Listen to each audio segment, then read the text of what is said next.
Alright guys, so I'm doing a review of these organic dried mangoes. Now, you might see them and they actually look different than those ones that you would buy at a regular grocery store, which are all sugar coated. So these are no sugar added and unsulfured. So these are basically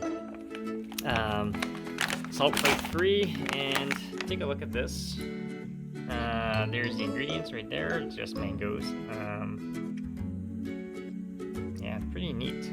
So you can see there, 100% real mangoes. There's the nutrient panel right there. If you guys want to read it, pause the video. And let's open this up and do a taste test. Alright, so they smell amazing.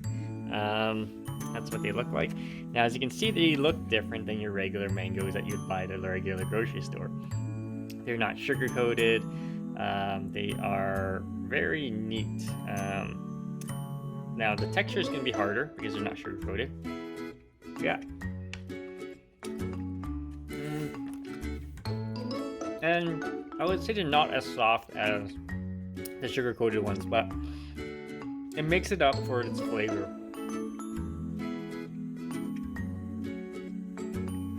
These are really good, by the way. Definitely check it out, guys. And you can see there's like no real sugar, it's just dry. If you have any questions, comments, guys, post below, subscribe to the channel. Oh, and by the way, these things get hard really quickly because they're not sugar coated. So you always want to keep the lid shut whenever you're finished, okay? Stay tuned for more videos, guys. Don't forget to subscribe to the channel, thumbs up the video, help the channel out, and we'll see you on the next one.